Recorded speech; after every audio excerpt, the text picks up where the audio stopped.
పర్యటన స్కెడ్యూల్ ఖరారైంది. వచ్చే ఏడాది జనవరి 19 నుంచి 23 వరకు ఒక్కడ ఆయన పర్యటిస్తారు. దావోస్ ఎకనామిక్ ఫోరం సదస్సుకు హాజరవుతారు.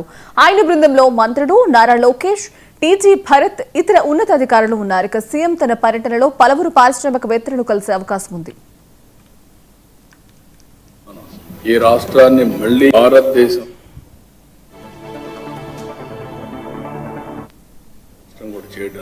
2014 నుంచి ప్రారంభించి 4 ఏళ్లు మానిటర్ చేశాం. మళ్ళీ ఇప్పుడు వస్తానే మళ్ళీ ఈ యొక్క ఎక్సర్సైజ్ స్టార్ట్ చేశాం. దీనికి ప్రధానమైన కారణం ఎన్నికల సమయంలో ప్రజల్లో ఒక అనుమానం, ఈ రాష్ట్రాన్ని మళ్ళీ నిలబెట్టగలుగుతారా, ఎన్ని సంవత్సరాలు పడుతుంది అని అందరికి అనుమానం ఉండేది. నన్ను కూడా డైరెక్ట్ క్వశ్చన్స్ అడిగేవాడు.